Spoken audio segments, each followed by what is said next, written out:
Assalamualaikum, selamat pagi. Hari ini Bu Guru mau memberikan penjelasan tentang matematika untuk hari ini ya.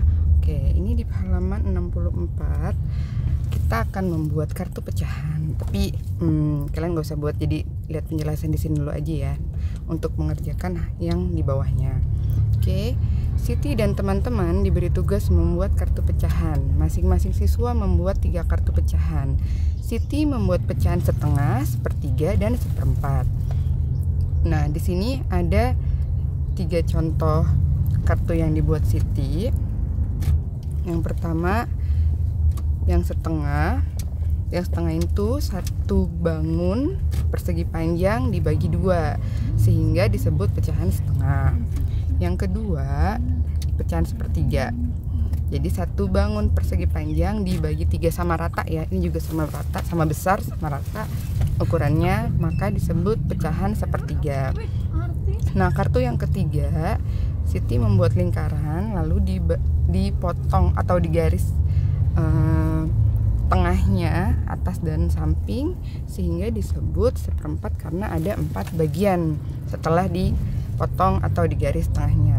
Ini dan sini, jadi ada 1, 2, 3, dan 4. Oke, lanjut. Dalam membuat pecahan, membagi gambar harus sama besar. Harus sama besar. Ini harus digaris bawahi ya. Perhatikan gambar yang menunjukkan pecahan setengah berikut. Nah, pecahan setengah bila yang persegi panjang ini dibaginya sama rata. Kalau yang ini kan ini lebih kecil, yang ini lebih panjang. Nah, ini lebih pendek, yang ini lebih panjang, maka tidak bisa disebut pecahan setengah. Tapi kalau yang ini pecahannya ini kan dibaginya rata, dipotongnya di tengah, jadi 2 bagiannya sama rata. Yang ini pertama, yang ini kedua. Oke, kalau ini harusnya dipotongnya di sini ya, baru disebut setengah. Tapi karena potongnya di samping, tidak bisa disebut setengah. Kemudian di Ayo Berlatih halaman 65, nomor 1, perhatikan kumpulan gambar bangun berikut. Di sini ada bangun persegi apa? Persegi panjang atau persegi 4? Ini persegi 4 ya. Di kumpulan bangun persegi 4 ini ada yang diarsir, ada yang tidak. Nah, pertanyaan yang pertama, banyak bangun di atas adalah ada berapa di sini bangunnya? 1, 2. Berarti ada 2 bangun persegi 4. Bangun yang berwarna biru dapat dinyatakan dengan pecahan berapa? Dari kumpulan persegi 4 ini kan kumpulannya ada 2, yang satu diarsir atau diwarnai. Berarti dari 1 diwarnanya dari 2 diwarnai 1, berarti setengah, sepertiga, atau seperempat. Itu oke. Berarti di sini harusnya setengah. Lanjut nomor 2. Perhatikan kumpulan gambar berikut. Di sini ada gambar bintang, 3 bintang dengan 1 yang diwarnai. Banyak bangun di atas ada berapa? Silakan ditulis.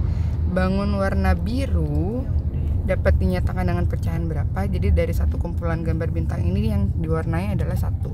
Berarti pecahannya berapa? Setengah, sepertiga, atau seperempat.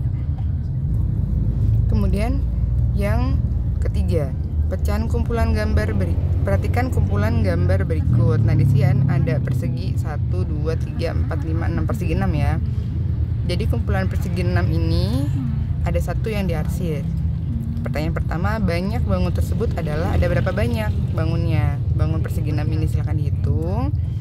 Lalu bangun warna biru dapat dinyatakan dengan pecahan seberapa? 1/2, 1/3, atau 1/4. Lalu lanjutan Ayo Berlatih ada lagi di halaman 66. Pilihlah pecahan berikut sesuai dengan gambar dengan memberi tanda centang. Oke, di sini ada pecahannya, di sini ada pilihannya yang kiri atau yang kanan yang benar. Jadi yang pertama pecahannya setengah. Di sini ada yang ada 2 persegi panjang, tapi yang satu digaris di pinggir, yang satu digaris di tengah. Berarti yang bisa disebut pecahan setengah yang mana? Yang dipotong sama rata atau yang satu lebih kecil, satu lebih besar? Silakan dicentang ya. Misalkan yang ini adalah jawaban yang ini, berarti ini dicentang. Lalu yang sepertiga. Sepertiga ini ada 3 bentuk segitiga, tapi yang ini bentuknya sama, yang ini yang kanan ada yang besar, berarti yang mana yang bisa disebut sepertiga. Lalu yang seperempat ada 4 lingkaran, tapi yang satu sama rata, yang satu gambar yang satunya ada yang lebih besar. Silakan yang mana bisa disebut perempat. Ini juga setengah, sama rata atau yang beda besar. Yang sepertiga ini ada segi 6, ada 4 option, ada 4 pilihan. Silakan yang mana aja. Bisa lebih dari satu jawabannya yang bisa disebut sepertiga. Jadi ukurannya harus sama ya. Kalian perhatikan ini ada yang beda ukuran. Ya, ini sama. Nah, pokoknya ada yang lebih besar. Kalian harus teliti memilih yang mana yang bisa disebut sepertiga. Ini ada 2 jawaban. Terus seperempat yang terakhir. Ini ada bentuk layang-layang, ini ada belah ketupat. Kira-kira kalau layang ini sama tidak ukurannya? Kalau belah ketupat sama tidak ukurannya, yang mana yang bisa disebut seperempat, silakan dipilih. Sekian penjelasan Ibu Guru, selamat mengerjakan.